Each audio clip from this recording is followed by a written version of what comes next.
Good evening. My name is Melissa Williams, and I serve as the president of the Washington County Board of Education. I welcome the members of the Board of Education, the superintendent, staff, and the community to the Board of Education's public business meeting. Everyone is participating in this meeting utilizing a telephone or an electronic device. It has always been the practice of the Washington County Board of Education to meet in person and to invite members of the public to the board's meetings. Due to the COVID-19 pandemic, certain legal directives, and the need to safeguard the health of the community, it is necessary to participate in this public meeting by phone or an electronic device. This evening's business meeting will be recorded, and the public may access the public meeting now on Channel 99, Facebook, and on the Washington County Public Schools website. The public comment portion of tonight's meeting will not take place. The Board of Education encourages the public to submit their comments in writing to boe@wcps.k12.md.us, and the information will be distributed to board members and the superintendent. At this time, I call to order the public business meeting of the Washington County Board of Education. I'm requesting all board members to identify themselves in alphabetical order so that we may determine if there is a quorum of the board members present. Peter Bickford is here. Daryl Evans is here. Michael Guessford is here. Linda Murray is here. Stan Stauffer is here. April Zentmeyer is here. Okay, thank you. We have all board members present. Is our student rep also present? Mr. Bokum, the student member present. Thank you, Kevin. So we do have all members present and we do have a quorum.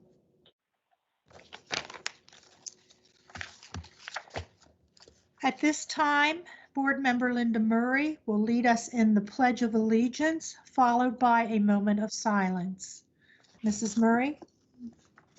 I pledge allegiance to the flag of the United States of America and to the republic for which it stands, one nation, under God, indivisible, liberty, And justice for all. justice for all.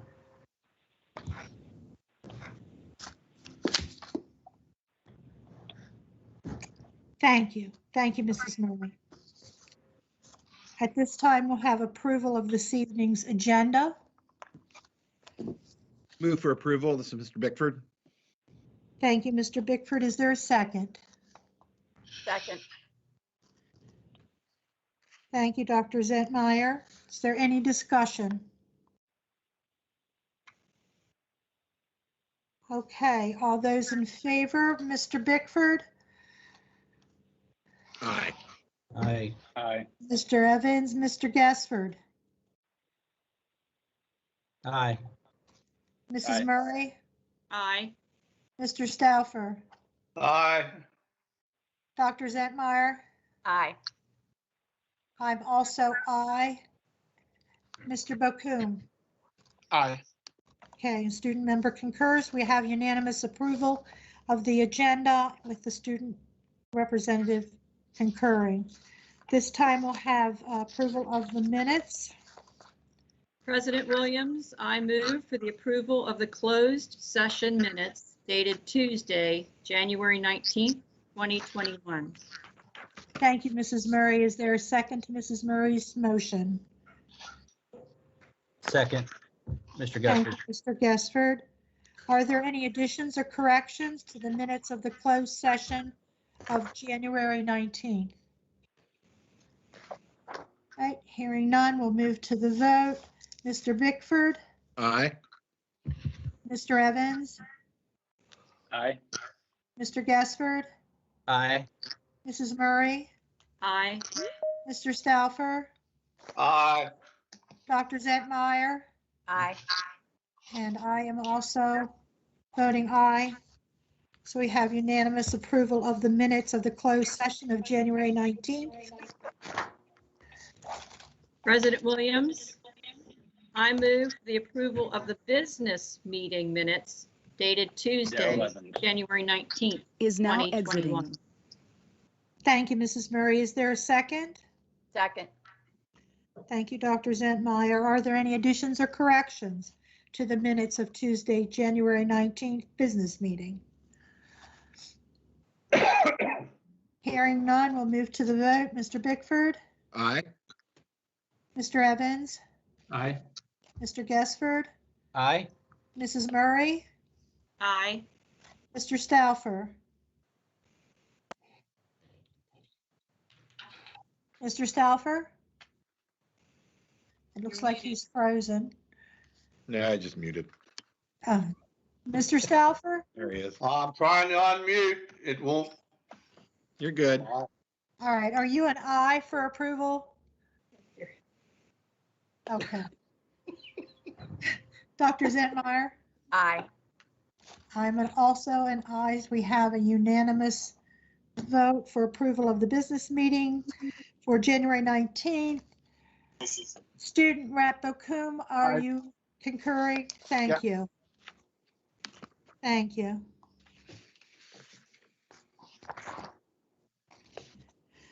Okay, this is the time we usually have public comment.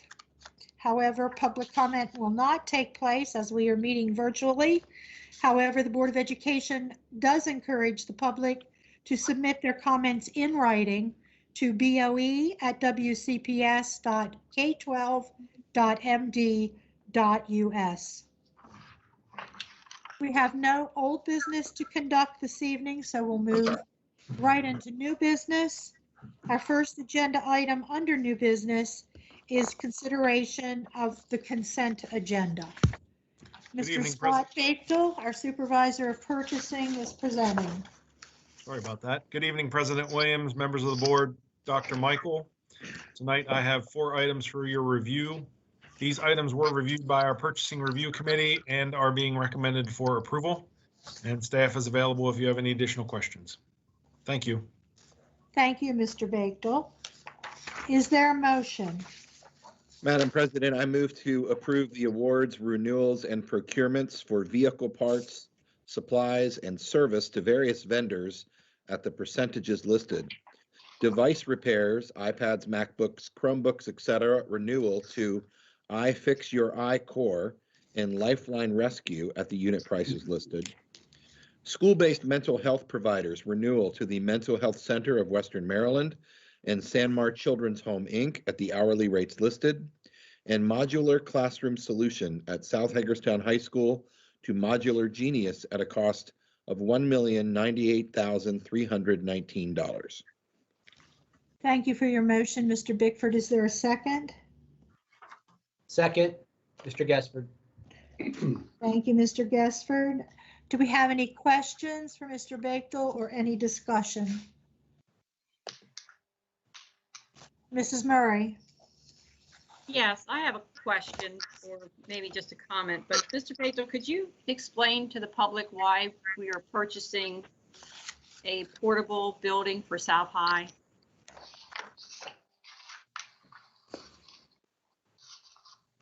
Mrs. Murray, this is Mr. Pruitt. Maybe I'm in a better position to answer that question Sure. than Mr. Bakedel. The modular classroom buildings that are being purchased are basically 2 8-unit sets of modular, like portable classrooms. We're actually going to replace the 11 portables that are at South currently. This is a move for greater security. The units will have, similar to the units, the 4-pack unit that we installed at Western Heights this summer. This will be 2 8-pack units with an interior modular hallway, as well as integrated restrooms, so that we can limit the amount of flow between portables and the main building to create safer flow and access for the students. We can also plan in advance for what is the current growing enrollment. So we'll be providing an additional 4 or 5 classrooms to the South High building that are not there based on the current growth and what's in the forecast in terms of future developments that are in that current attendance zone. Thank you, Mr. Prue. Any other questions? Mr. Evans? Yeah, and thank you for that, Linda, because you just asked my question, one of my questions, so I appreciate that. I was also looking, this, correct me if I'm wrong, we're voting on to just approve the construction of the portable, of the modular, and then we're gonna have to approve the tearing down of the current modular or portables, right? That's correct. This is Dr. Michael. So this is kind of a two-step process. We need to get the portables in construction mode. Obviously, they're manufactured, so it's not a physical construction on site. So what we'll do is hire architect to design all this work, and then the installation of the portables, plumbing, electric, all these types of things will all be part of the next package. We looked at creating hard space there at South Hagerstown High School, building out a wing or something like that. I mean, the numbers for that are substantially higher than buying these portables. Our portable city that's there right now is just not functional. It's all you zigzagging around the portables. A lot of issues with potential security, children that frequently walk to school in the rain, the cold, whatever, or outside back and forth between these portables throughout the day. Some of the portables are over 30 years old. Some of the portables were repurposed around the county. And this won't address the need to redistrict the area of South, but it will help address the overcrowding of South in the short term and in the long term as we settle into what that final number will be at South High.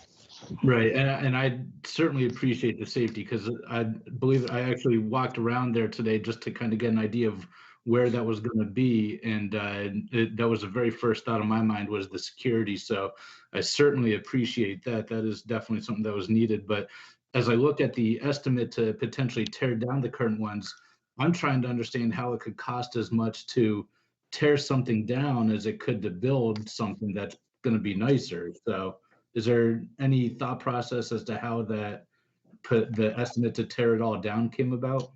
It's not necessarily just tearing it down. It's the installation of those other portables. It's the sewer with the bathroom units, the water, electric that go with all that. It's the architect engineering for all the and removal, setting of the new portables, removal of the old portables. Mr. Prue, I don't know that Rob Rollins is on this evening. He'd be the better one to describe that. But Mr. Prue, maybe you could add some additional details. And Rob is here, so I think I'll defer to him in a minute. But Dr. Michael is correct. The expected or estimated cost for phase 2, which is between $800,000 and $1 million, is inclusive. So the what you're voting on tonight is the cost to construct the portables and have them delivered to South High. The future contractor that will be in a subsequent bid that we will bring to you will actually be for the actual site work. So again, as Dr. Michael indicated, the sewer work, the water work, sprinkler systems, these buildings will need to be sprinkled to meet the fire code, extending our fire system, extending data lines to the buildings and actually setting them in place, as well as the demolition and removal of the portables that are there currently. Probably also some site work that's a little bit more elaborate than it would be for a single portable unit. Okay. Yeah, I'll just add everything that Dr. Michael and Mr. Prue said was true. Also, we're going to have some security fencing, so we'll have a compound that won't be able to be penetrated. And also, we're going to include a covered walkway. We're going to put a canopy over the walkway out to the portables so that to protect the kids from weather as they're going in and out from the units. Okay, thank you. I appreciate that. Mr. Rollins, could you make not a wild guess, but a somewhat educated guess? What would it cost us to build 16 classrooms onto South High, with some restroom facilities and that type of thing? Can you ballpark that for us at all? And you might not be able to do that in your head. I don't know. But I know in the past it's been a substantial figure, far more. I would guess $8 to $10 million, or maybe more, depending on what you have to do to the original building to get that connection to work. So there's the construction of the new square footage, but then you also have to look at core spaces, because now you've officially increased the capacity of the school. So you might have to make modifications to things like the cafeteria and other things just to bring the school up to the standards you'd need for a greater capacity. Thank you. Very good. Thank you. My question is also, well, further discussion of the modular classrooms at South High. We've talked about the need to tear down the existing and to build the new. What thought has been given to how we furnish and replace the equipment? Will the classrooms that were existing, will that furniture then go into the new, or will new need to be purchased? And is there any possibility of state funding for that furniture and equipment? Are we able to get anything by way of financial help from the state doing these modular buildings? Mrs. Williams, I would expect that the existing furniture will be moved into the portables so that there won't be a need for FF&E in that nature.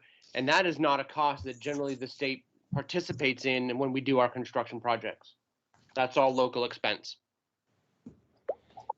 Nor does the state, excuse me, I'm sorry, the state doesn't participate in paying for relocatable or modular buildings either. Okay, thank you.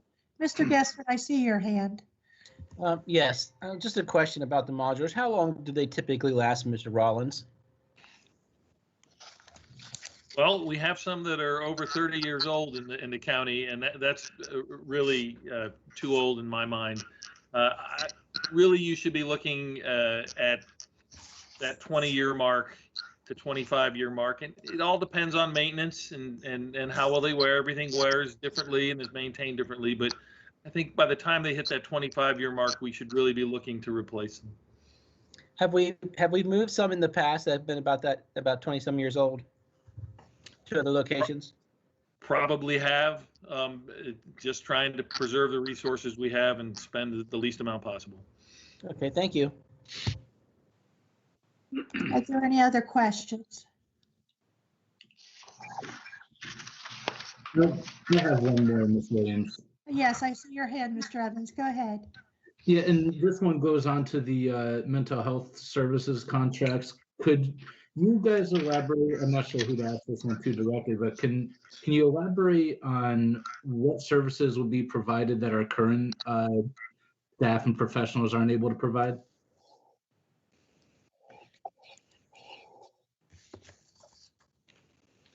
I think I'd like to defer. I think I see Mr. Jacoby on the line, and this is a contract that falls under the purview of his department. So I think if Mr. Jacoby could chime in, I think that'd be beneficial. Good evening. I don't know if I don't want to defer to yet another person. However, Ms. Huffer and Dr. Cassidy, they're much more familiar with the school-based mental health providers and the MOUs that we have for that. So if one of them could respond to that question, that would be helpful. This is Dr. Cassidy. I can answer your question, Mr. Evans. Those two contracts are for agencies that we have agreements with in the community to come in and provide free mental health services to students across various buildings in the county. So they are able to compensate for some of the staff that cannot provide ongoing therapy. So we provide free therapeutic services to students who can't access it either outside of the building due to financial issues, transportation issues, just logistics with the home. This just allows students to be seen with therapy providers in buildings as needed, and we cover the cost of it through grants provided by the state of Maryland. Okay, so that's going to be, is that going to be coming from restricted funds then? That's correct. This is coming from state grant monies. Okay. Very good. Thank you. Are there any other questions? Okay, I see none. See anyone's hand up? We'll move to the vote on Mr. Bickford's motion to approve the consent agenda for this evening as read. Mr. Bickford? Aye. Mr. Evans? Aye. Mr. Gesford, Aye. Mrs. Murray, Aye. Mr. Stauffer, Aye. Dr. Zentmeyer. Aye. I too am an aye. Mr. Bakum, do you concur? Aye. All right, we have unanimous approval of the motion with the student rep concurring. Thank you, Mr. Bechtel. President Williams, Yes. can I just make a quick comment? Just seeing some chatter on Facebook from people from the public watching, and I wanted to clear up some confusion that we were planning to meet in person at the building today, but voted as a board to go virtual because of the weather, that it was our intention to meet at the building today. But again, because of the snow and because some conditions of certain neighborhoods and things kept us from coming in. So we chose to switch to virtual. Thank you, Mr. Bickford. I had planned to make an announcement, but I really appreciate you making that clarification. Okay, our next agenda item under new business is consideration of a gift to Washington County Public Schools with Dr. Rick Akers presenting.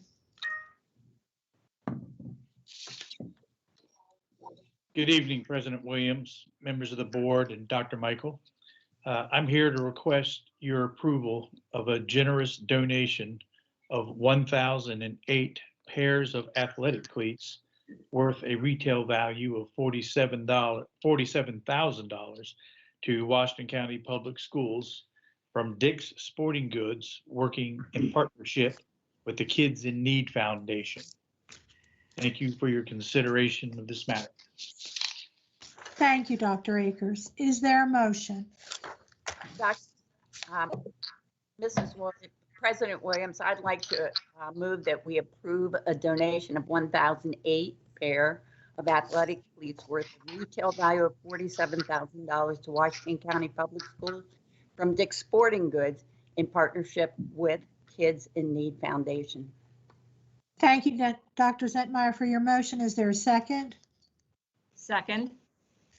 Is that Mrs. Murray? Yes. Thank you, Mrs. Murray. Okay, is there any discussion, any questions? Yes, I have a question. Yes, Mr. Stauffer. Dr. Akers, just curious.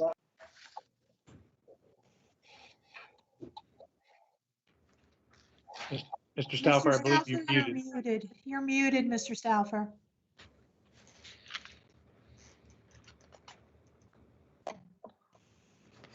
Yep.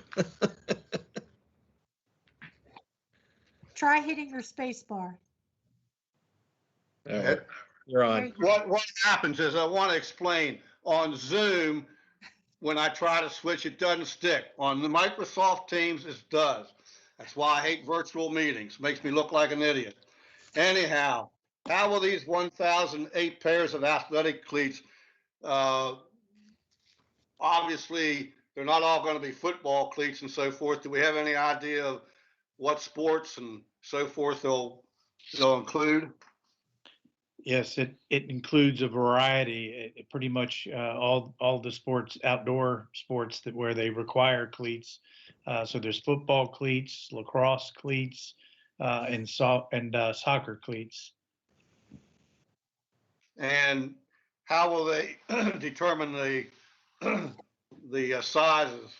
I mean, high school kids, do we know how many will be for girls, for softball, etc.? We don't have control over the pallets just yet, but from what I understand, it is a huge variety.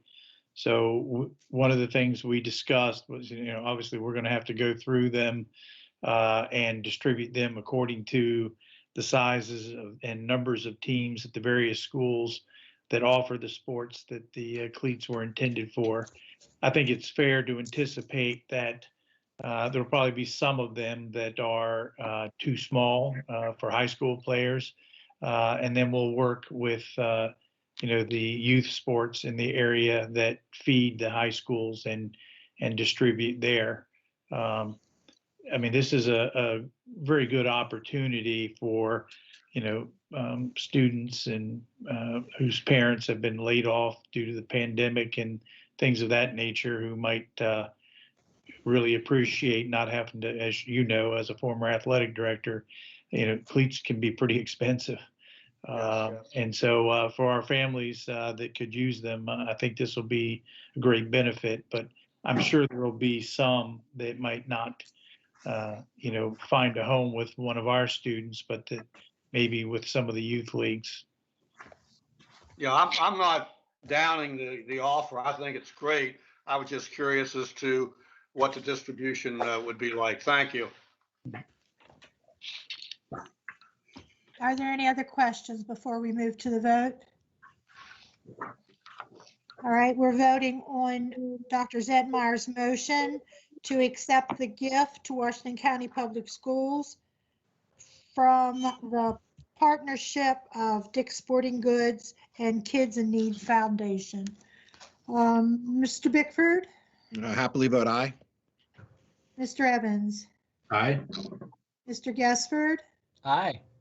Mrs. Murray? Aye. Mr. Stauffer? Yes. Dr. Zentmeyer? Aye. My vote is aye.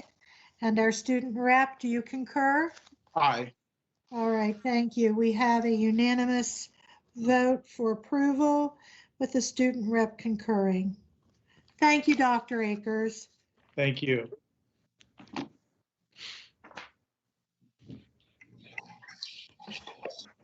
Okay, our next item under consideration is the Board of Education's FY 2022 draft budget with Dr. Michael, Mr. Prue, Mr. Brandenburg, and Mr. Sisler presenting. Dr. Michael? Good evening, board members. We've had 2 work sessions on the superintendent's draft budget at this point. One most recent was this afternoon. We covered the budget in great detail. Our budget for FY22, our operating budget, as it currently stands as the draft superintendent's budget, is $302,962,342. It represents exactly, almost to the 100th of a percentage, a 2% increase in our operating budget. And obviously, to balance that budget, we would need a 2% increase in revenues to support the budget. I do want to make it clear to the public, the board has seen our 41-page document. It identifies our information line by line. It's certainly available to the public at our website. And if the board adopts the superintendent's budget, at that point, it becomes the board's budget. And obviously, board members, you can add, delete, modify the budget as you see fit. There's still a number of unknowns at this point. Unfortunately, at this point, short of anything changing at the state level, even with a $7.6 million hold harmless grant from the state, our state revenues will be down approximately $1.3 million.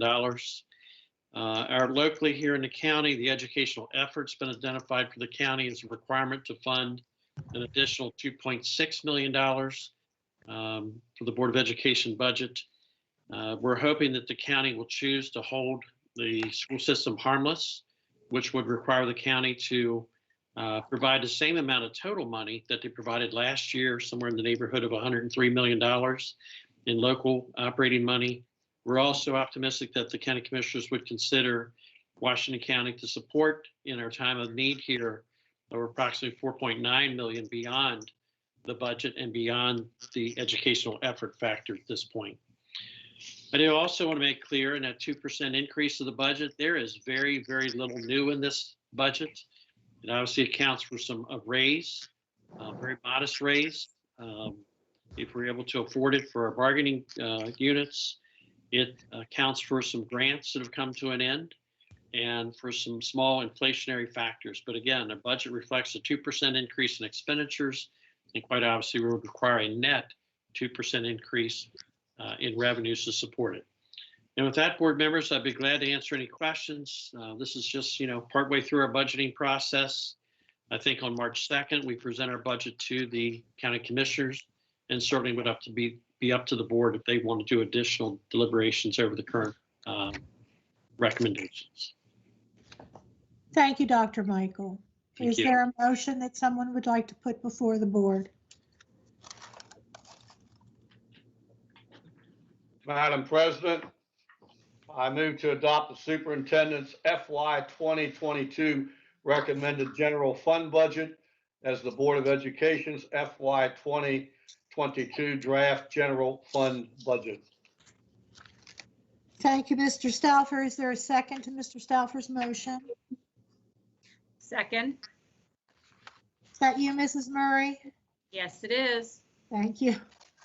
All right, so we have a motion to adopt the superintendent's FY 2022 recommended general fund budget as the board's draft general fund budget. Any questions for Dr. Michael? Any discussion?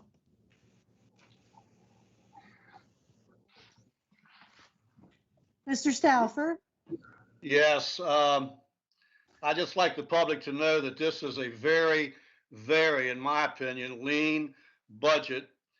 I would, and this has been a problem for me. Again, I reiterate the fact that we're only one of 2 counties in the state that pays for SROs out of our educational budget. Other counties, jurisdictions, many of them pay for it out of their public safety budget. We're probably only one of 2 or whatever who must pay for the nursing costs, school nursing costs, which are required out of educational dollars. And so it makes, and when those costs go up, we have to eat them. It's that simple. When prices go up for maintaining technology and so forth, we have to eat them. So this is a very lean budget, and I would hope that the public would understand that the superintendent and this board has done, I believe, excellent work in holding the line on educational spending. But how much longer it can be, the line can be held, I'm just not sure. Thank you. Thank you, Mr. Stauffer. Anyone else have a comment?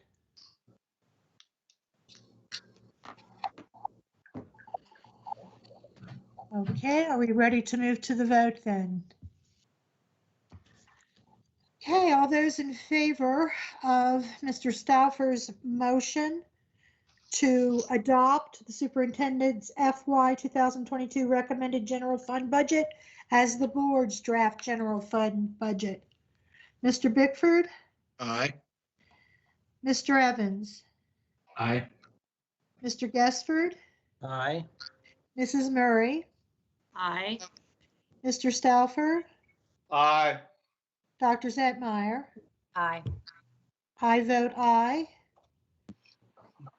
Mr. Bokum? I concur. Motion. Thank you. So we have a unanimous approval of the adoption of the superintendent's budget as the board's budget. Thank you.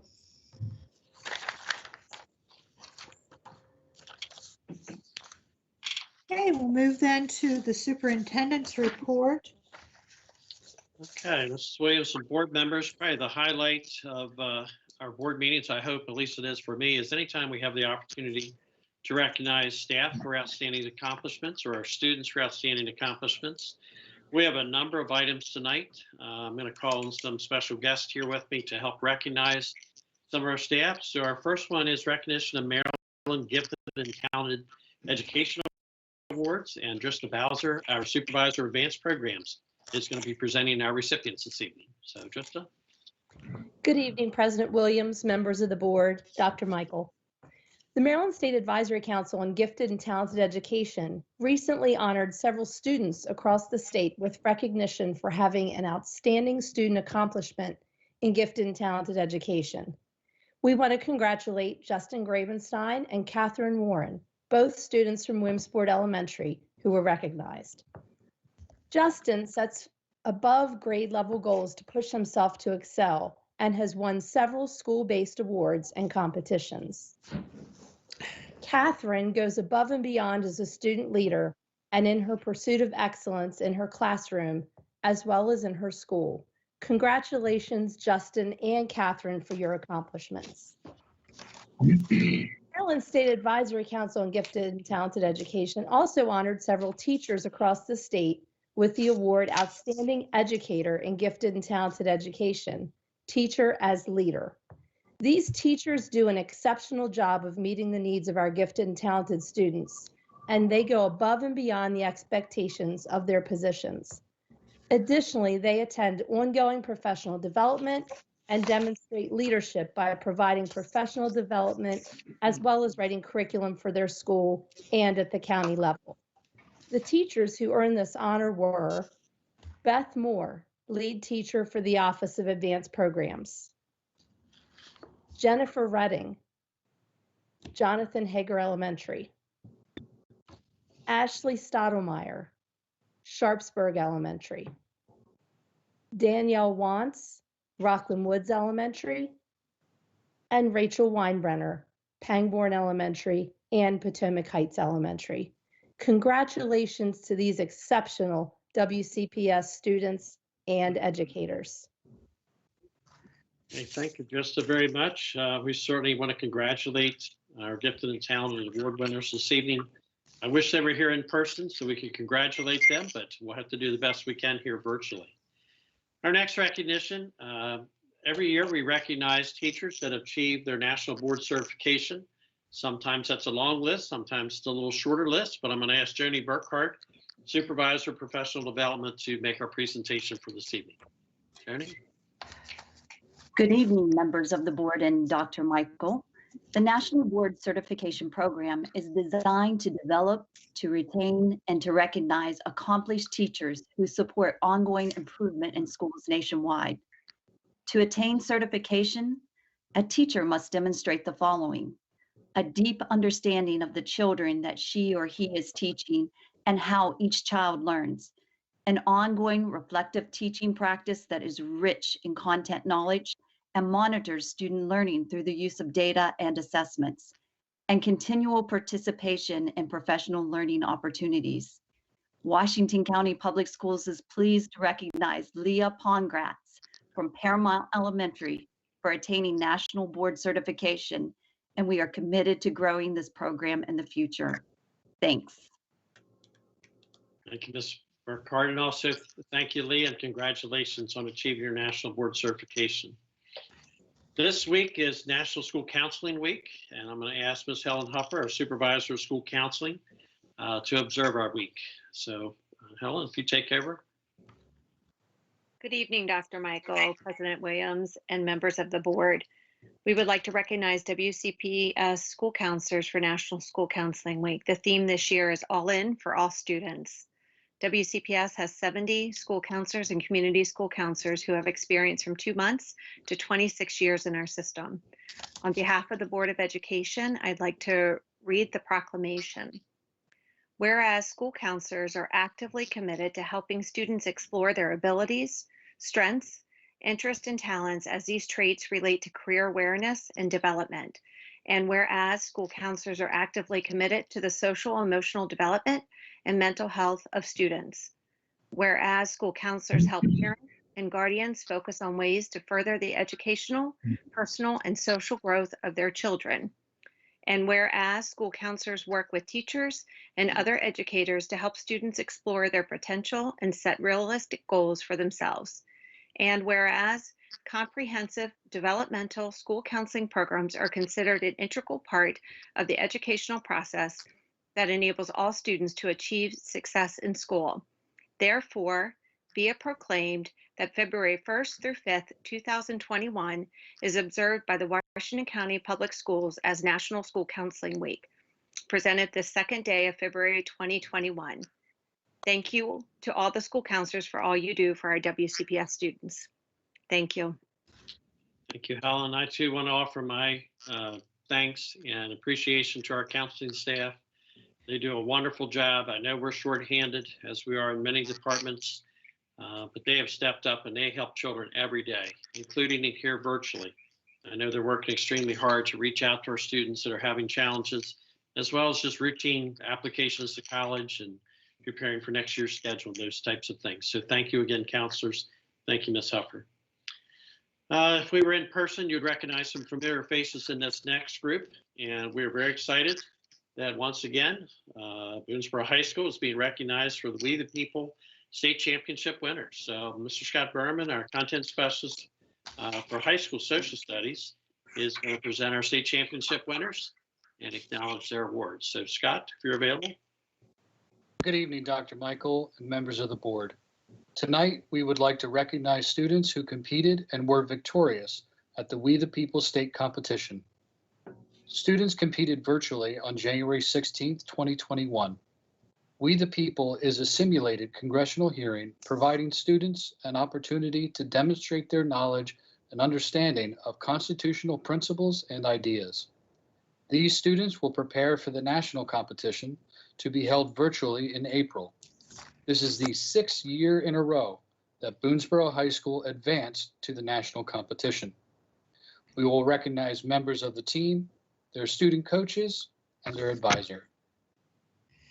Members of the team are Kirsten Cullen, Della Drake, Bella Fiery, Sarah Gann, Will Green, James Haney, Corinne Line, Ryan Molster, Anna Mooney, Annika Pada, Becca Rupka, Taylor Schenk, Lindsay Sparkman, Olivia Stan, Maddie Taylor, Morgan Tyler, and Connor Youngman, with student coaches Sierra Birch, Shannon Collins, Brandon Dorfman, Blake Harmon, and their advisor, Miss Ashley Vasick. Thank you. Thank you, Mr. Berman. Again, Boonesboro High School, congratulations, Ms. Vasick. I know your passion for helping our children with this, not only this contest, but actually for their learning in a wide variety of ways is second to none. We wish you all the very best at the national level. Again, you go into Ms. Vasick's room, you just feel the energy from the students. I'm sure it's been a little bit different this year preparing virtually. Had the opportunity to watch a good bit of the state competition. I kind of clicked into each of the segments. Students, wow, what an outstanding job. Your knowledge and background and responding to the judges' questions is just outstanding, overwhelming. Again, as you respond to those questions. And again, we just want to wish you the very best of luck at the national level. Thank you. Mrs. Williams, we'll move into our elementary behavior support program. We're kind of off to an interesting start with that program. This was a significant investment by the board last year in our budget to try to address some of the needs of our elementary students. It's been a little bit different year than what we had thought it might be, but nevertheless, we've had a great deal of success. And at this time, I'm going to turn it over to Jeremy Jacoby, Supervisor of Student Services, School Counseling, and School Health, and also Dr. Shannon Cassidy, our Coordinator of Mental Health Services, for a brief presentation, give you a little update on what's happening with that program. And then I'll have some additional comments after their presentation. Thank you. Good evening, President Williams, members of the board, and Dr. Michael. This evening, Dr. Cassidy and I will provide an update on the elementary behavior support programs. While this has been a unique year to initiate a new program, we've been very pleased with the development of this program at these 6 schools so far this year. I'll start by sharing some background on the program, especially since we have a few new board members. At the start of the 2019-20 school year, a committee was formed with the task to study the challenges in managing some of the more serious elementary behaviors. And some of the most prominent challenges were that our existing regional programs at Rockland, Salem, and Jonathan Hager were nearing capacity. The regional programs were also designed for long-term support, and some of the students that were in the regional programs only needed short-term support. So that's addressed through this behavior support program. Some of our schools needed some additional resources to support their own students. And finally, we were well aware that there was an increase with elementary behaviors in our schools. So in response to those challenges, the team designed essential components of an elementary behavior support program. So first, we recognized that we need to make sure that staff were provided with additional training so that they could build their capacity to effectively support students that had behavioral challenges within the classroom setting. Dr. Cassidy is going to share some of the professional development that has already occurred since the start of this school year. We want to ensure that the home classroom supports provided before behavior support program involvement is enacted. So the home classroom is the student's regular classroom teacher. And part of the design of this program is to make sure that there's evidence that home classroom efforts have been exhausted before staff make referral to the behavior support program. The behavior support program is considered a tier 2 short-term intervention. Ideally, it lasts a couple weeks. Each behavior support classroom supports an average of 8 students, and the behavior support classrooms address the therapeutic needs of students. So that starts with the furniture to include sensory materials for students, identification and determining effective behavior strategies that will work back in the home classrooms, and certainly providing individual or group therapy as needed. Continuing with the design and purpose on the next slide, the behavior support program staff can support both the home classroom and the program classroom. So they can easily move between these classrooms and provide students with continued support. With the behavior support program, the students remain in their current school with their peers. That's not possible in the regional programs that we have.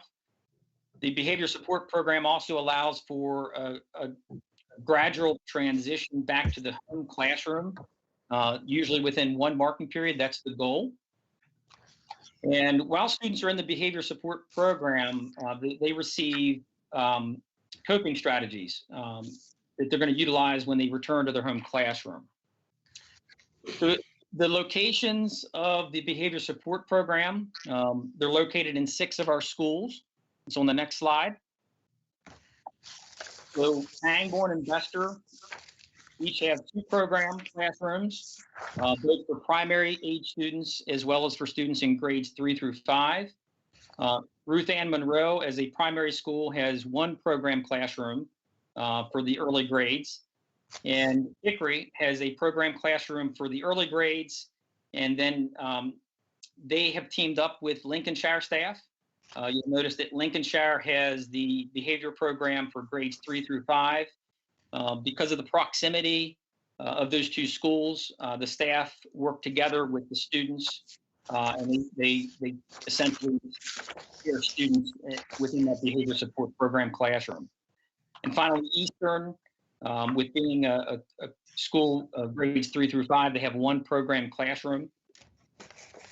At this time, Dr. Cassidy, who's our district's mental health coordinator and provides direct leadership for the elementary behavior support program, is going to provide an update on staffing, priorities with professional development, the referral process, and most importantly, how students successfully exit the program.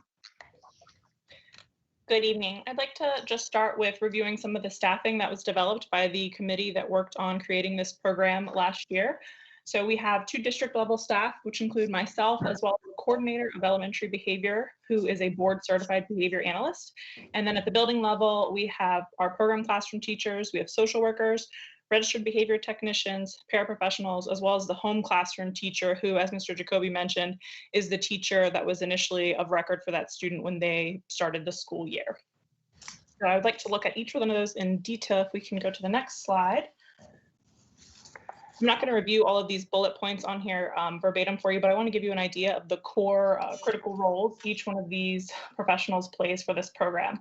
In my role as the coordinator of mental health and overseer of these programs, I'm focused on the systems communication and the connection between all of the buildings and the administrators of each of the buildings with CES and senior leadership staff, as well as coordinating systemic needs for the program, such as resources, training, and staffing. Our board certified behavior analyst, who is also at the district level, is responsible for building support in the classroom. So he is working on modeling and coaching all of the behavioral needs, as well as highly focused on the program entrance decision-making that occurs. So moving into our instructional staff on the next slide, we have a program classroom teacher as well as a home classroom teacher. So again, that home classroom teacher is who the student was originally assigned to at the start of the school year. And obviously the biggest role for both of these participants is the instructional delivery of all academic engagement, ensuring students are being exposed to the curriculum and standards and content necessary for their grade level. Part of their role that they share when a student is in the program is the shared teacher of record, so that both the program classroom teacher as well as the home classroom teacher are in contact regularly with what's going on with the student in terms of their standards and the curriculum that they should be being exposed to. Additionally, the home classroom teacher is expected to continue ongoing collaboration with the program classroom teacher in order to ensure that they are maintaining that relationship and connection with the student for when the student is able to transition back to their home classroom. And that's our main goal, is for that transition to be seamless, which is why the relationship is critical to be maintained with the home classroom teacher, and also why the connection between the program classroom teacher and home classroom teacher with regard to the actual curriculum and standards needs to be very clear, so there's no disruption to the student's education. So then our next three staff members here are the support team that are in classrooms day to day with our students across all the programs, across all 6 buildings. So our social workers take the lead on all mental health, social emotional learning, behavior, and crisis needs that students may have. Our registered behavior technicians take the lead on data collection as well as progress monitoring, and they are also going to be primarily responsible for that transition support that Mr. Jacoby mentioned with regard to how students will be able to phase back out of the program and into their home classroom. And finally, our paraprofessionals in the classrooms will provide all applicable classroom support, and that will be a joint directive between the teacher with regard to academic needs and the social worker with regard to behavioral needs. So moving into considering the professional development, fortunately, we have had the benefit of virtual learning allowing additional time for myself as well as our BCBA coordinator of the program to work on more extensive training for all of our staff. So all the staff across all 6 buildings and all 8 programs have had ongoing training since the start of the year to really ensure their ability to be as successful as possible when we do have students full-time 100% back in the building. One of the priority trainings that we're currently developing right now is related to school-wide support, and that's really about making sure every teacher and team member at all 6 buildings is aware of what the purpose is for the behavior support program, understanding what tier 1 interventions they need to be responsible for ahead of time, and remembering that they are responsible for collaborating with the program teacher, maintaining relationship with students, and being prepared to have students re-enter their classrooms. The remaining trainings listed here are other areas of focus that we have put into place that support understanding behavior plans, support understanding functional behavior assessments. We have modified versions of crisis prevention intervention that has been done based on obvious needs for social distancing and physical engagement. Our staff has been able to do the verbal models of that. We've also looked at some programmatic and process guidelines for what staff need to understand in terms of how students come in and out of the program, what the expectations are throughout the day. And then finally, we've focused a lot on behavioral training and mental health training related to crisis situations and de-escalation, thinking about those relationship connections that need to be built and then also rebuilt after crisis, being aware of trauma-informed needs, and also understanding adverse experiences that many of the students who enter this program will have exposure to. So if we move into the referral process, this is a really rough outline just to give you an idea of how students actually go from their home classroom into the program classroom. So the #1 step across the board for all of these programs in all of our buildings is that our home classroom teachers should be identifying challenges, providing tier 1 interventions and strategies, things that are school-wide, visual prompts, reinforcement, clear expectations, any necessary differentiation, All of that should be provided by our home classroom teacher before any consideration of the program is made. Once those challenges are identified and supported and progress isn't evident, teachers are able to refer to their student support team to bring in additional levels of support. It's at this point that a student support team can review those concerns, they can look at the data that's been found, any interventions that have been done, and make a determination about which way to move forward for the student. So one might be that there's a non-immediate need, the behaviors aren't quite as extensive, perhaps not as disruptive to the entire classroom environment or to the student's ability to access education. In that case, the team may choose to provide a more low-key behavior support plan, not as intensive strategy. It's really not involving any of the program staff at that point. The other option would be if the team determines at that time there is an immediate need, if there's significant disruption to a classroom, if the student's not able to engage in their education at that point, the student support team is able to bring in behavior support program staffing and to actually start a functional behavior assessment and a behavior intervention plan in order to kind of kick up the level of support we're providing. At this point, again, there's kind of different ways we can go. An ideal situation would be that whatever level of support has been provided works and the student is able to maintain in their home classroom, whether it was just a lower level behavior support plan, or if it was actual consultation from the program and a functional behavior assessment and a behavior intervention plan, they may be able to be supported still in their classroom from that. If neither of those items are effective, there are next steps that can be taken. For students who went through a behavior support plan strategy, the next step an SST may determine is that it is time to now involve the program staff and also consider doing a purposeful functional behavior assessment in BIP. Again, at this point, if that is successful for the student in their home classroom, they may not need program supports beyond that. At this time, once a student has had a behavior intervention plan created based on data through a functional behavior assessment and also with consultation from whichever program staff members are appropriate, if success is not happening, this is when the home classroom teacher would complete the referral for the student to be considered a member in the program. So that referral looks at a variety of different pieces of data, their strengths, weaknesses, academic abilities, behavioral challenges, interventions that work, triggers, all the information that the program classroom teacher would need to know, as well as the rest of the program staff who maybe haven't been involved yet. And it's at that time that the coordinator for the program, the board certified behavior analyst, would come in and support the student support teams and make a decision as to whether or not it is an appropriate referral. So we want to be sure we've exhausted all appropriate efforts in the building before we place students in the program. So the last step here, and the ideal step, is the exiting process. So once a student has been determined to need the program through this whole referral process, what they go through is our level system and the eventual exit from the program. So the way the level system is designed is that each student works through 4 levels. They're at their own pace. It's all individualized for their areas of need.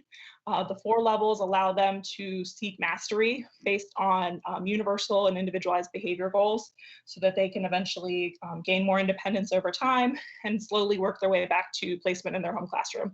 So level 1, a student is completely placed in the program. They're 100% supported throughout the day by program staff.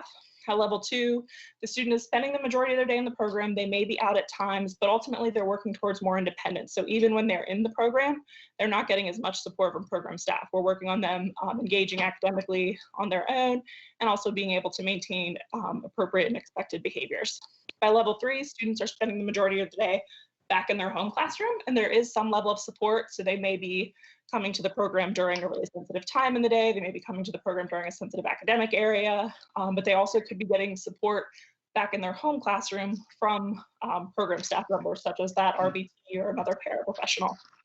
And then finally, by level 4, we're looking at full placement in the home classroom with very minimal behavior support program staff members involved. The idea here is that they're able to successfully integrate back into their home classroom, and we'll get to that success criteria we are seeking. And at this level, it would lead to their exit from the program. But all of this progress is based on general behavior practices we would expect from any student in all of our classrooms, but then also the individualized goals that a student has identified on their behavior plan based on what ultimately led to them being in the program. And that is a very brief summary of where we are now. And if there are any questions, myself and Mr. Jacoby are happy to answer them.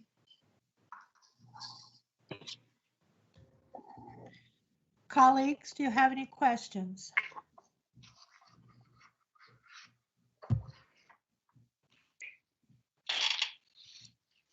Thank you.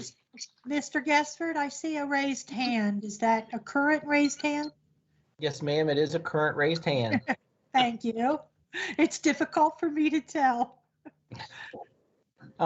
Just one question here that I have. How long are children in this program on an average?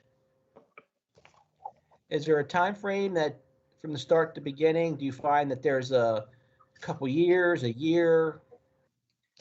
The design of the program is to be short term. So the idea is to find skill gaps in behavior that happen right away and address them immediately. So it can be short term. The goal is for no more than a marking period for students to be in the program. It could be much less than that.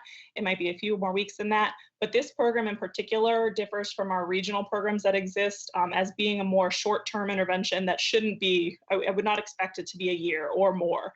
I think at that point, we're looking at a student with more severe needs than what this is designed for. This is designed to fill skill gaps and behaviors that students don't possess to maintain in their home classroom. They can go into this program, get those gaps filled, learn the coping strategies they need, and be able to return to their home classroom within the same school year. Give me an example of behavior that would trigger this program for an elementary student. So perhaps a student who becomes very disruptive in the classroom, if I'm just thinking of an academic weakness, say that math is not their skill strength every day during math, they are disrupting the entire classroom, the teacher's not able to teach, other students aren't able to learn, they don't know how to cope to explain, I'm struggling with this skill set of math, so my default is to, have an outburst, to be verbally aggressive toward the teacher, to disrupt other students from being able to learn, but ultimately to be engaging in something that's preventing their own academic success and other students' academic success as well. And just to follow up for Dr. Michael, where does the funding fall for this program? So as the board recalls, last year, we were seriously, or at least staff was seriously debating whether we needed to start an alternative school for elementary students based on some of the incoming needs we were seeing, particularly of our youngest students, 4, 5, 6-year-old students. We were just starting to experience behaviors we had never seen before, over and over throughout the county. So instead of moving in that direction, which we really didn't want to, I don't want to see students in an alternative setting for their entire school career. Staff worked together and we came up with this alternative program. I think it has an excellent opportunity of success, and we just need to have students here regularly so we can see how that's going to work out. So I commend the team for pulling this together and see they've acquired a great deal of training. And I'm confident this is going to help address the needs not only of our children that are pulled into this program and pushed out from this program to be successful, but also for other students that are in the classroom, as well as making the environment a little bit different for the teacher to be more effective. Thank you. Colleagues, do you have other questions?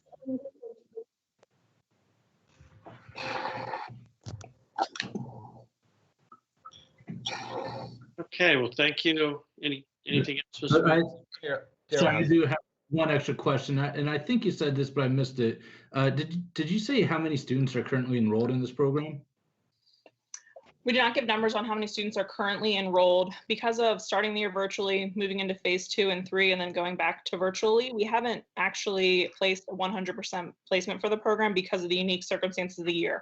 Right now, across all 8 programs in the 6 buildings, all of the staff members identified are supporting about 150 to 170 students based on the unique schedule that virtual learning provides. But as Mr. Jacoby mentioned, the average would be about 8 in the classroom in order to provide the intensive behavior supports we're looking to have. And so if it was fully enrolled, do you have an estimate for that then? If it was a normal school year, if you will? Right, so if we had all of the programs up and running in which we will in 2 weeks, hopefully, that would be about 64 to 80 students. So 8 is the average. We would like to stay around that number, but not a hard number. It could be as many as 12 in a room. It depends on the dynamic of the students, what kind of behaviors we're seeing. We obviously don't want to put students in a room that are going to conflict with one another and cause more problems. So there is going to be some shifting that teams have to identify how to make that fit. And we don't want to overburden the staff because they're designed to be putting pretty intensive supports in place for each student in the room. And the program's design, we'll have students coming and going from the program constantly. So there'll be students that they're there for their first day and maybe in the program 100% of the time, and there's students that'll be pushed out during a couple periods of the day, or there might even be from the very beginning a couple, I say periods because I'm a secondary person, but a couple of subjects on course, something that maybe the student excels in and won't need additional support. And if they do, we have resources to provide additional support from the program as students are in and out of the program so we can help them be successful. Thank you. Are there any other questions?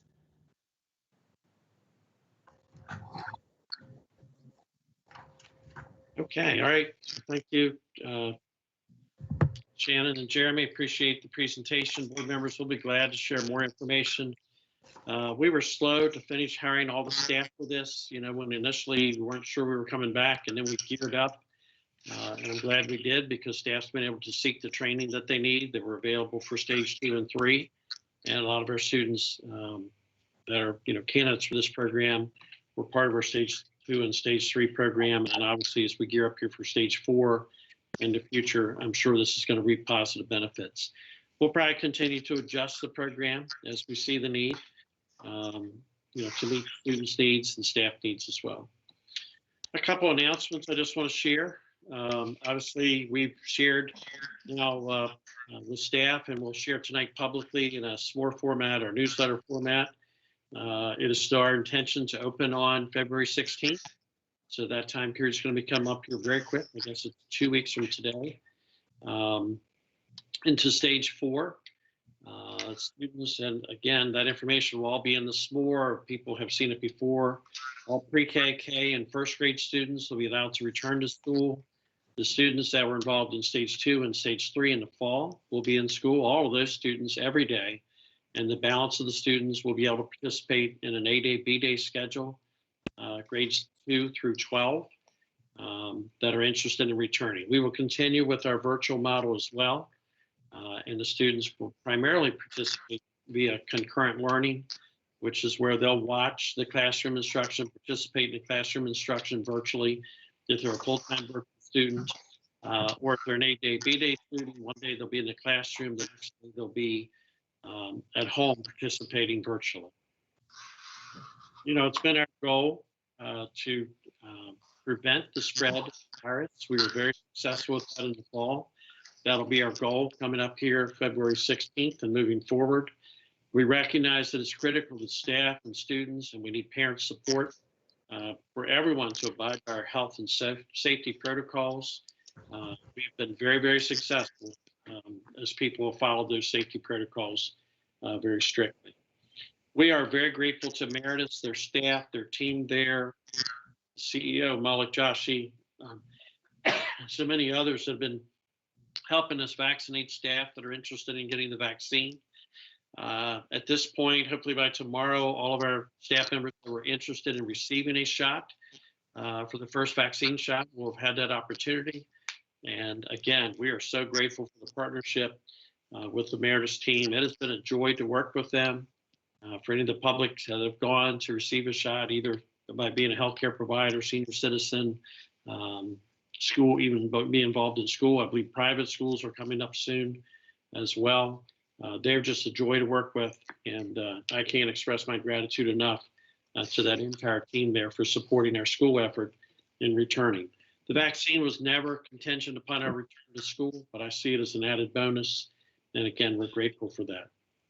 When we return to school, we're going to be down to 75 days left of in-person learning. And I'm very excited. I'm very excited for our first day of the school year. And parents, again, more information will be coming out tonight. Staff will be all returning by February 8th, next Monday. And I'm excited to see all of them back in the building as we work together to make final preparations to welcome our stage 4 students. So tonight, parents will get a s'more about the return to learn on February 16th. Tomorrow, parents will get a s'more regarding our return to play. So it's our intention on Saturday to begin in-person practices for winter sports. So basketball and indoor track, wrestling, those programs will begin on Saturday. I'm sure by now coaches have made people aware of tryout times and the restrictions that will have to be followed in order to participate. Yes, our students will be wearing masks during practice and competition, with the exception of some wrestling time periods when students are actually wrestling because of some health issues with the mask on with that. But we're excited to get winter sports off. Students have the opportunity to do some scrimmages pretty quickly as the sports season begins.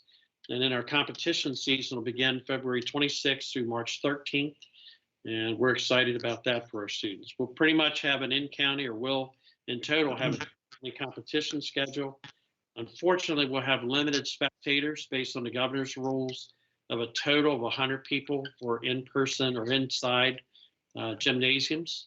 So that's going to count the players, the referees, the scorekeeper, the timekeeper, administrators, players, everybody. So that's going to have to be very limited. We are going to live stream all of our indoor competitions, and we'll make that information available by school. Again, this information will be coming out tomorrow, and it's more to families that may have interest in interscholastic sports at the high school level. With our programs gearing back up February 16th, we will be reducing the number of meal sites, but we are going to continue our meal site program.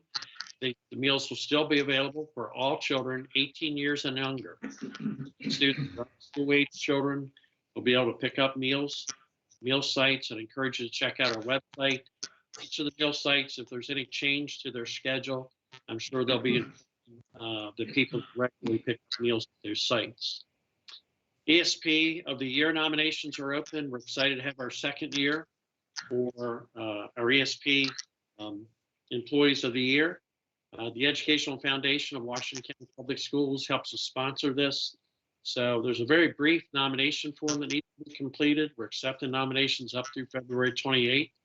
And I would encourage the public, if you know ESP employees that have gone up and beyond, our custodial staff, our food service staff, our bus contracting, or our bus staff, our bus service staff, our administrative assistants, just a whole variety of ESP staff. I don't want to leave anybody out. They all do such a wonderful job for us and worked extremely hard during this time period of COVID. It'd be great if you would nominate those individuals. February is African American History Month.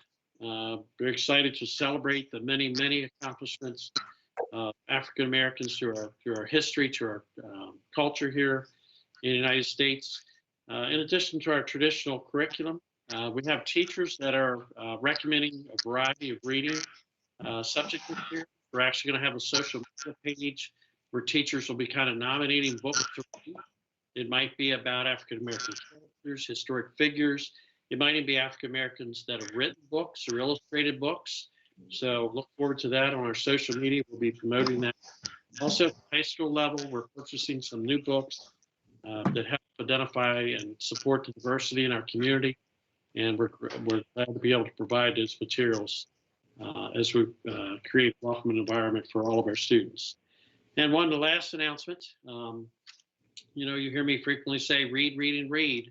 If nothing else, parents, work with your children, either independently to read or read with your children. Tomorrow is World Read Aloud Day. And again, I would just encourage you to read, read, and read. The research is overwhelming. Just a time period like 20 minutes a day of reading with your child or your child reading, it is just overwhelming the academic success children have that have that type of experience. Mrs. Williams, I think that's all I have for this evening. Thank you. Thank you, Dr. Michael. This time we'll move to personnel action. Dr. Peggy Pugh. Good evening. As discussed earlier in closed session, there are several staff changes for your review. At this time, I ask for your approval of today's personnel actions. Thank you, Dr. Pugh. Is there a motion? President Williams, I move to approve the personnel changes that were discussed earlier today. Thank you, Mrs. Murray. Is there a second? Second. Thank you, Dr. Zentmeyer. Is there any discussion, any questions for Dr. Pugh? All right, we'll move to the vote. Mr. Bickford, Aye. Mr. Evans, Aye. Mr. Guessford, Aye. Mrs. Murray, Aye. Mr. Stauffer, Aye. Dr. Zentmeyer, Aye. and my vote is aye. So we have unanimous approval of today's personnel actions. Thank you. Thank you, Dr. Pugh. We have an additional personnel action to take care of this evening. Colleagues, you know that Dr. Michael's 4-year contract ends on June 30th. And so tonight, I'm seeking your approval of the reappointment of Dr. Boyd J. Michael III as Superintendent of Washington County Public Schools, and also the agreed upon contract between the Washington County Board of Education and Dr. Michael that is to begin July 1st, 2021 and end on June 30th, 2025. All this is contingent upon the written approval of Dr. Karen Salmon, our Maryland State Superintendent of Schools. So I'm looking for a motion.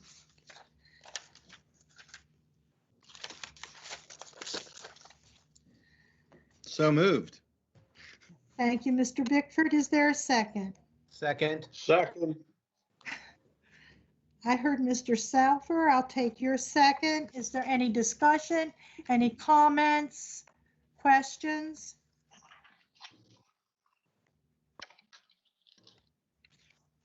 Mr. Guessford. I just want to say there was no hesitation on us doing that. It was the fact that there was nothing written down for us to read real quick. So we all were looking for someone to read something. So Dr. Michaels, please don't take that as a hesitation because we were very much appreciative to your service. I just thought I'd say that out loud. I was just looking for a so moved after I read all of that. Any other comments? All right, then we'll move to the vote. Mr. Bickford. Aye.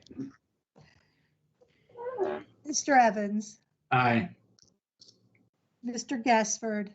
Aye. Mrs. Murray. Aye. Mr. Stauffer. Aye. Dr. Zedmeyer. Aye. And my vote is also aye. So we have unanimous approval. The letter to Dr. Salmon has been drafted and it's ready to go in the mail. So Dr. Michael, we are delighted to have you for another 4 years.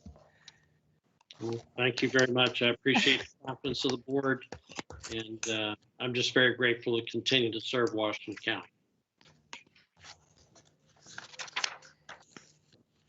Okay, we have reports to the board next. And our first report is a legislative briefing on the very unusual 2021 Maryland legislative session. So I believe we have with us virtually Mrs. Ardith Cade, who is our legislative representative in Annapolis. Mrs. Cade, are you there? I am indeed. Thank you very much. You said it all when you said it's a very unusual session in Annapolis, but that's not, you're having an unusual approach to everything, and so is everybody else. But in Annapolis, it's very different for those of us who are trying to have an influence on legislation because we're not allowed to go into the halls of the House and the Senate. And so we don't have the chance to just kind of talk to each other and walk a legislator down the hall when they're on their way to committee hearings and so forth. But they're doing a good job. They have all the hearings are online, and even the subcommittees are online, and we are in certain cases even involved in some dialogue in those. So we plod along and adapt as everyone else is in every other situation. There's all kinds of things happening. in the very near future. And for instance, tomorrow at 7 o'clock at night is the governor's state of the state message. And both the House and the Senate laid over the votes on most of the veto items that the governor had vetoed. Usually those are done the first or the second day, but they've been laid over until the 8th in the House and the 9th in the Senate. And of course, that means that the blueprint, the big education bill, has not been enacted yet. It is expected that both the House and the Senate will override that veto. And although there will probably be some adaptations needed in the bill or as a new bill, people speak of it as Kerwin 2.0, to make some amendments, make some changes in what was passed. So that's a very big thing that we expect will be happening next week. If Kerwin is if the veto is overridden, that also sets into motion the Built to Learn Act, which involves the Stadium Authority granting revenue bonds for construction of schools, but most of that money is going to the large jurisdictions. So you say, well, Kerwin, we're in a financial hard time. Well, interestingly, the state's revenues have not been as damaged as was expected. And because of certain other actions, the Kerwin program has really, or the blueprint, funded all the way through 2025, assured funding. Part of that is from money that was set aside in 2019. The legislature put some money over into the governor's pot that was only to be used toward the blueprint type things, and has been brought out to make some things happen now. And then there's the lockbox money from the casinos, although that hasn't, of course, been as big as was expected because of the casinos being closed down so much. And then there was the online sales tax, which has resulted in a lot more revenue than had really been anticipated. So talking about Kerwin and the blueprint as big financial burden is not really a legitimate approach to people that are opposing it at this point. And so we do expect that it will be the veto will be overridden, and that will be going into action. But there'll be a lot of legislation around that as well. Also, in the budget, there's always something that sits next to the budget. The governor puts in the budget. He follows all the laws of the state of Maryland. But then there is something called the BRFA, which is the Reconciliation and Financing Act. And in the BRFA, he can change things, like he can undo for a year or two a certain act and so forth. But it becomes law for that period of time, or some of it permanently. And in the BRFA this year, he has taken care of, in nice ways, it seems, the responsibility that local governments will have to put in as much money in their budgets for schools as they did last year or more. And this really was necessary. We don't want the counties to diminish their obligation to the county school systems. And this is maintenance of effort. And because your attendance went down so much this year, everyone's did, the governor has put in money to hold harmless so that you aren't getting, so that the count that from this year isn't really the attendance on which the state formulas are being spent. So we don't know, of course, whether MACO will fight these provisions in the BRFA. So that's not, it's good news, but it's not perfect news yet because the BRFA hasn't passed. So that's something to be watching. Then also happening very fast is the governor's Recovery Act. Now, some laws that you've seen, sometimes I come out with a package of bills, and there's some of them that are 20 and 30 pages.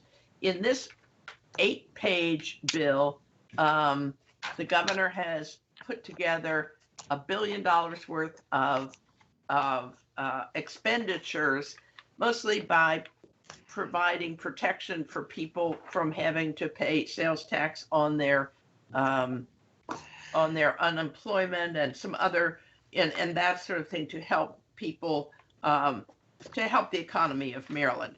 But the Senate, in its first day of looking at the bill, basically the Senate committee added $100 million, just $100 million to the bill. 50 million of that will go to boards of education to provide 8 weeks of summer school or tutoring services. And that will be distributed proportionate to your free and reduced price meal children. And another 50 million would go to help safely move towards delivering in-person education with priority given to special ed, people without broadband, et cetera, et cetera. So this bill looks like it's going to pass very quickly, and it will be going over to the House. I think they're having a hearing on it on Thursday, but it looks like it will probably go through the Senate in very short order. So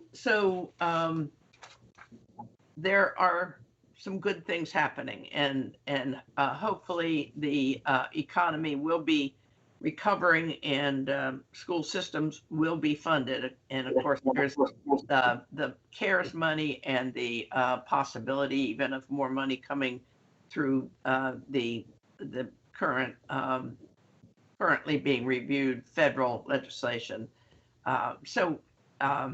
It's just very, very complicated, and I admire your finance people who are having to try and figure out what's going on, what to do with it, how to spend the tutoring money by the time they have to spend it, what kind of reports are required, etc. It's very, very complicated. In terms of some bills, I'm not going to go over too many because I know you have had a long day already, but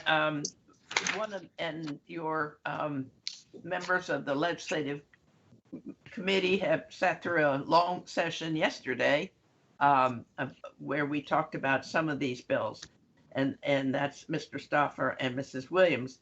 But some of the bills that I think you should be aware of, the MABE, or Maryland Association Boards of Education, usually speaks for most all of us, and we take positions that they then submit testimony about. We submit testimony on certain bills, but not nearly all of the bills, and because we rely on MABE to carry that water for us. But one of the MABE mandates is that we don't believe in, we oppose unfunded mandates, and every year there are numerous unfunded mandates proposed by legislators. Most of them are good things, but they are things that either we could do even without a mandate, or that they get so prescriptive that they're creating huge costs and complexities, or that they're a little off base for what should be what we think should be done. So we generally take a opposing point of view on those. One is a seizure action plan. Way too complicated, way too specific in terms of who can do what and what kind of training everyone would need. And again, it's something that is important, obviously, but that we can't support the legislation as it was introduced. Also, having some curriculum on gambling dangers and addictions. It's probably already built into some of your curriculum, and you don't need to be told, and State Board doesn't need to be told that they have to develop that and give it to you and so forth. Then the African American history curriculum material, we had a long discussion about the other day, and eventually the vote was that the MABE will take a position of support with amendments. The bill is very much too specific in what must be covered, and some of it is a little more detailed than should be. And again, we oppose being told that we have to do something. We like local control. We believe the State Board has certain responsibilities, and that the legislature should not be outlining for us exactly what should be going on in the classroom. But there will be some testimony on that, but with suggesting some very strong amendments to it. Then there's a bill too that would require you to recycle your food waste from all of your cafeterias. And when you look at that and look at the distances, the amount, the cost of doing that, and then the amount of money that it would take to transport that, and then the amount of recovery that they can get from it, it's very out of balance. And the sponsor has indicated that she didn't intend for there to be an inclusion of public schools, but the bill was written wrong in her mind. One of the bills that's good would allow us to each do telehealth without having to be given permission, basically, by the State Board. Your health rooms would be able to all operate with telehealth as well as in-person health, and that's good. There are a lot of special ed bills. I won't go into those right now. I don't know that there are many that are going to pass. The advocates for special ed are always very vocal and very strong. So that's always something we have to be looking at very carefully.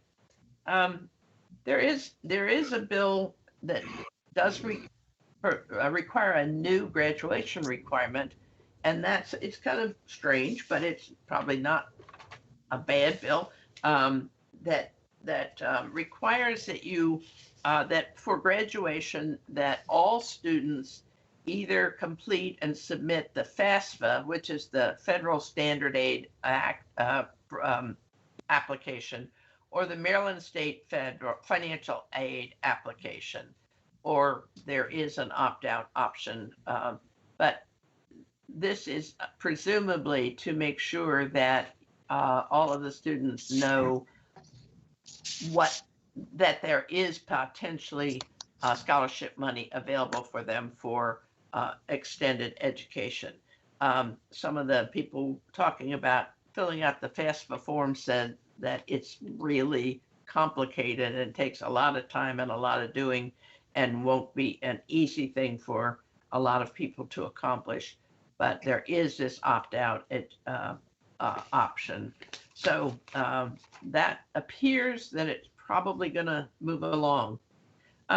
There's a bill in that we didn't like last year or the year before, but now they've even expanded on it, which will require that you, instead of having your lead counts be under 20 parts per billion, which caused you to have a lot of adaptation done in schools, water systems, that in a couple of years you'd have to have it down to 5 parts per billion, which is beyond the federal standard and beyond the standard of most drinking water that your municipalities provide. So but there has been interest in that bill, and it's unfortunately likely to pass.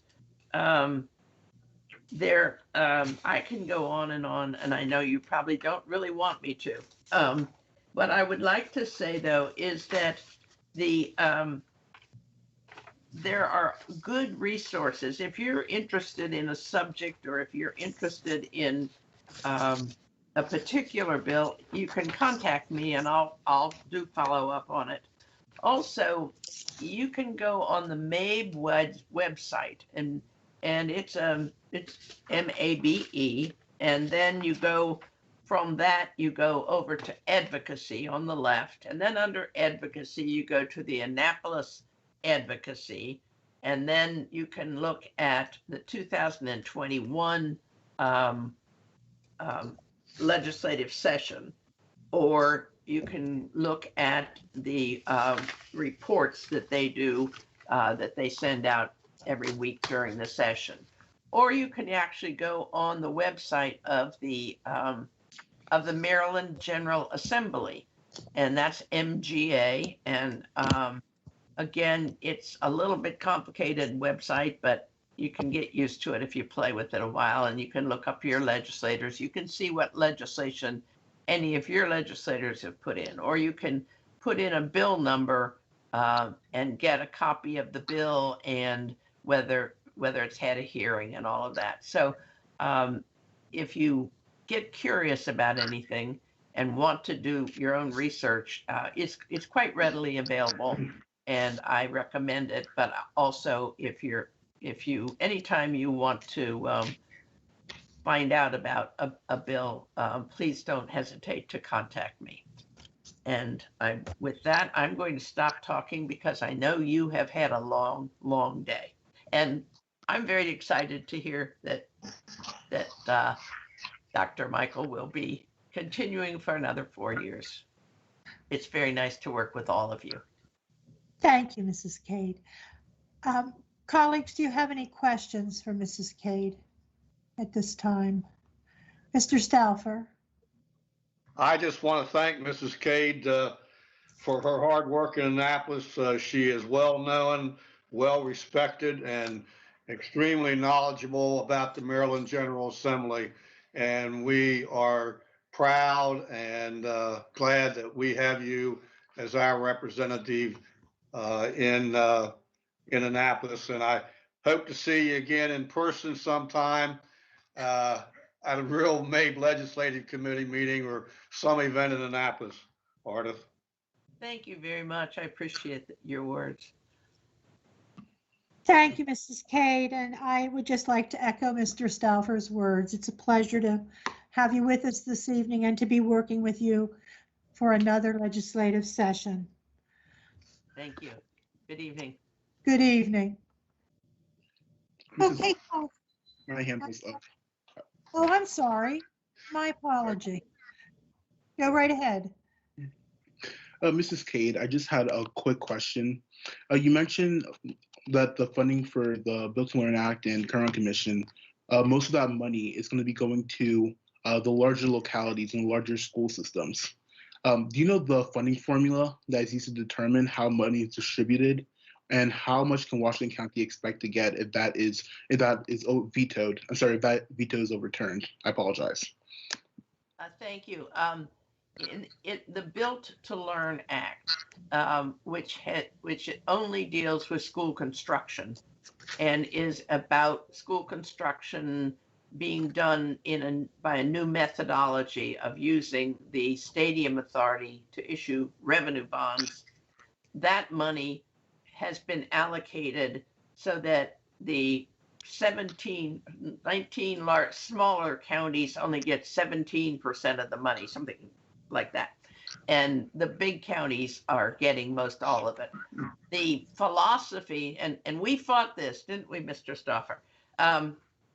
The philosophy behind this is that those big school systems have plans and are ready to build and have the local match for those projects, and that those are immediate projects. It does not preclude there being funding for the regular school construction program of 300 and some million per year, and maybe more, I'm not certain this year, that we have to vie for on an annual basis by going in with our proposals, but also requiring the local match be available, or the school system itself having to find a way.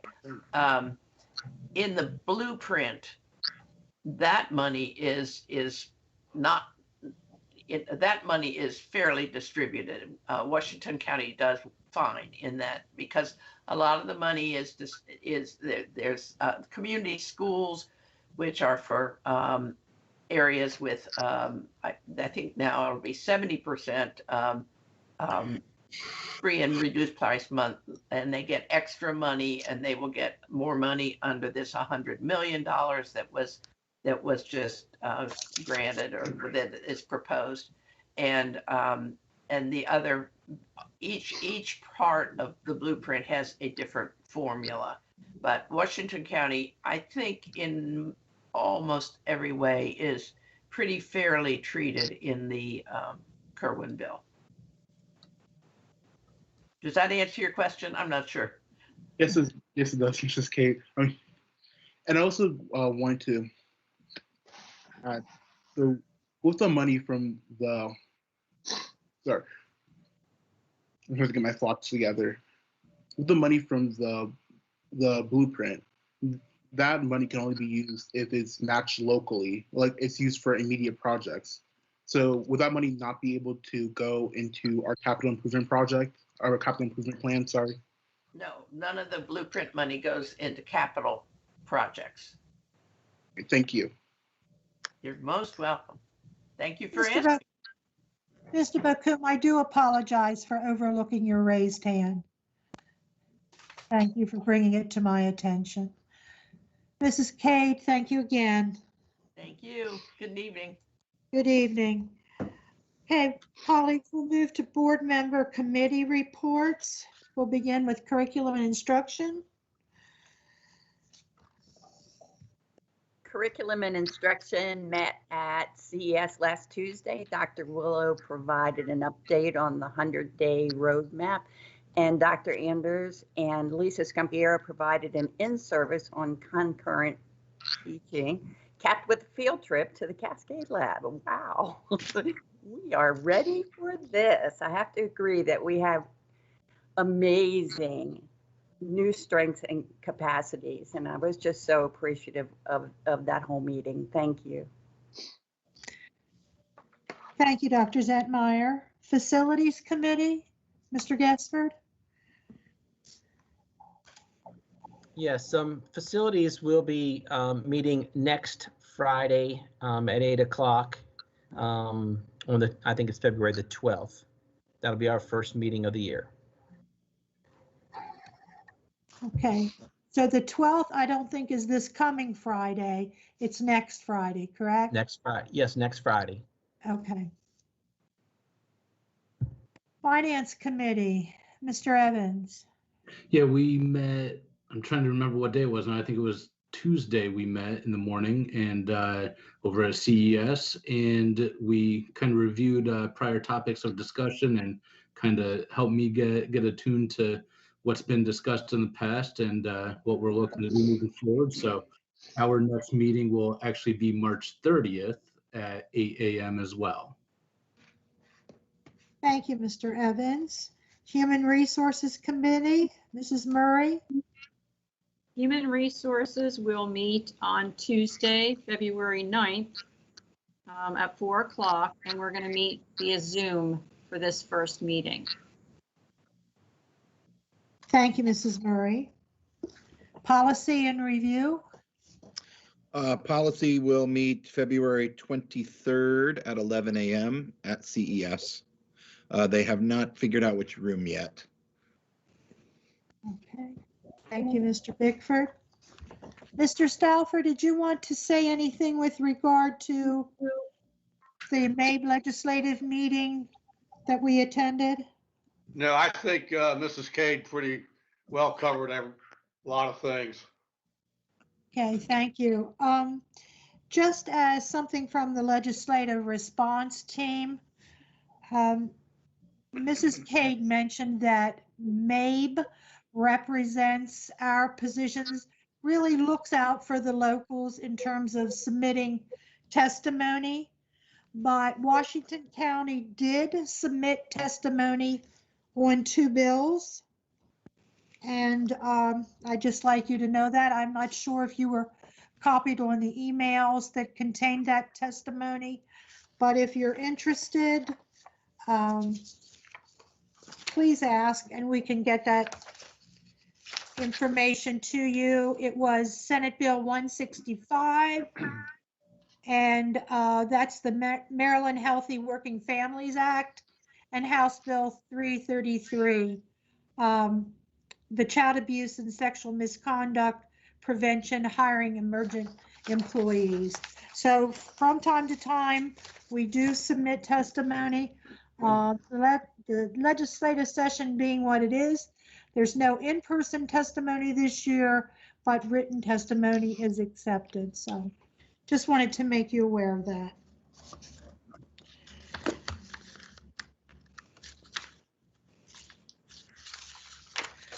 Under miscellaneous business, future agenda items, you should have received a list of future agenda items in your package. We have another legislative briefing coming up on March 2nd. We'll have a report from the Budget Advocacy and Review Committee that same day, March 2nd. And legislative briefings coming up on April 6th and another on May 4th. If you have anything that you would like to see on a future agenda, please let a member of the Agenda Planning Committee know and we'll get that taken care of. I'd like to remind board members of an upcoming professional development opportunity. Supervisor Allison Smith, who is the Supervisor of Excellence and Equity. We have that, I believe the date is February 28th, if you don't have that on your calendar.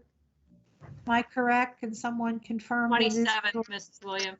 27, it is a Saturday. Yes, Thank you. 27th. Thank you. Well, Okay, so please make sure you have that on your calendar.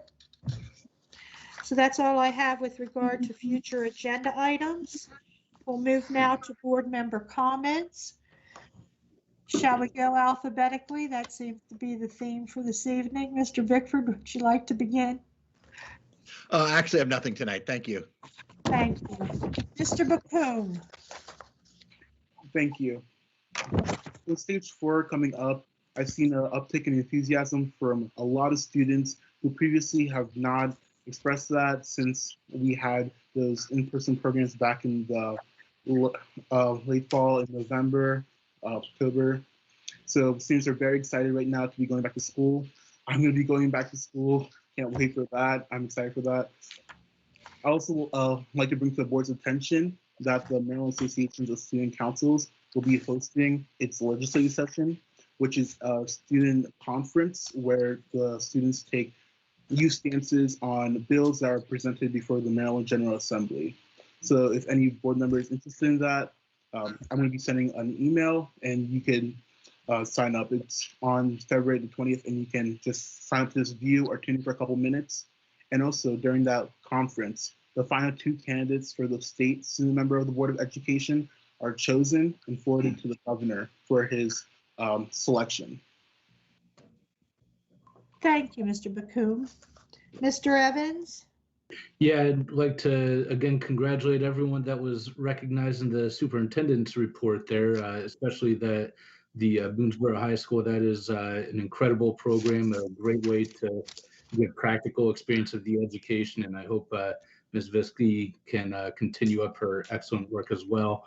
And also, as I mentioned earlier in the meeting, that I ran over to South High today to try to grasp my head around how those modulars were laid out, and I ran into a couple of the facility staff working hard, shoveling the walkways and everything. And I'll be honest with you, with my little tiny driveway, I'm pretty sure I'm going to have to go have surgery on my back. I have no clue how they are able to do it. They've been doing it for days and days, and much bigger property than I have. So all the facilities crew that has been doing that is not an easy job, and it usually goes unnoticed. I want you to know that we notice you and we appreciate you, and keep up the good work.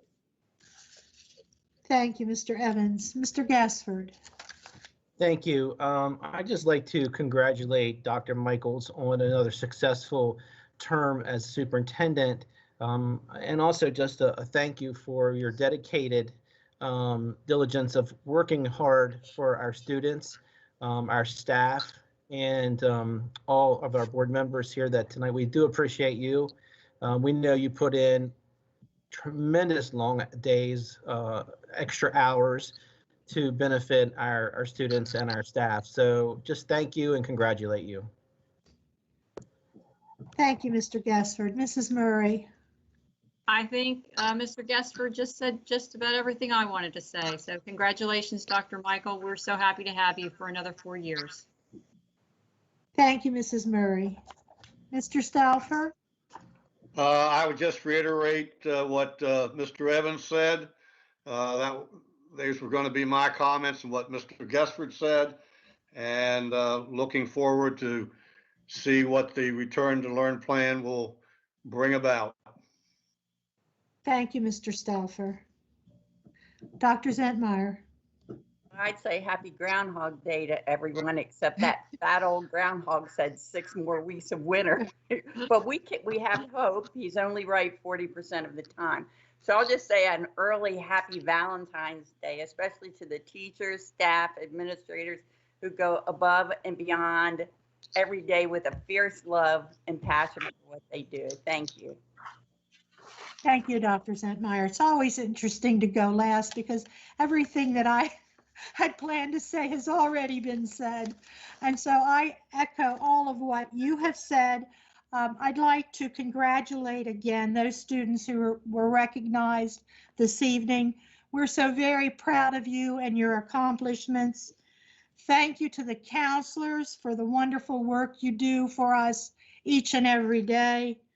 And to those outstanding educators who were recognized this evening, we're proud of you and your outstanding accomplishments.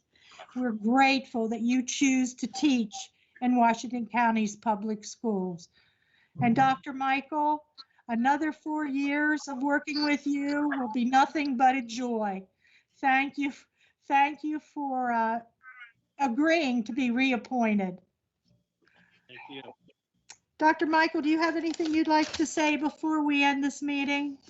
I don't think so. I shared a staff video last night. You know, I thanked our staff. I mean, it's just incredible the work that they're doing. I appreciate the board acknowledging the work that all of our different employees are doing, our ESP team, our teachers team, our administrative team. They really are working hard. We also, thank our students and parents and grandparents that are working so hard with our students. Had the opportunity to run into some various people as we've been kind of working the Meredith site there a little bit and helping our folks navigate getting their shots. A lot of people walking up and telling me, yeah, I got to get home. I have to help my grandchild or again, it was mostly grandparents that I was running into. So it's just, we're grateful to the community for all the work they're doing to help our students be as successful as possible. And again, I'm very excited about February 16th, and I'm very, very optimistic we're going to have a great end to the school year. There is a little news of a snowstorm coming Sunday night, so I'm not very excited about that, but we'll see what life brings. Thank you. Thank you, Dr. Michael. At the beginning of the meeting, Mr. Beckford spoke to the fact that we had planned to meet in person this evening, and that did not happen because of the weather. Our plan is to meet in person for our next meeting on February 16th. So I'm looking forward to seeing all of you in person. So if there's nothing further, I don't see any raised hands. I'll call the meeting adjourned. Thank you and have a good evening.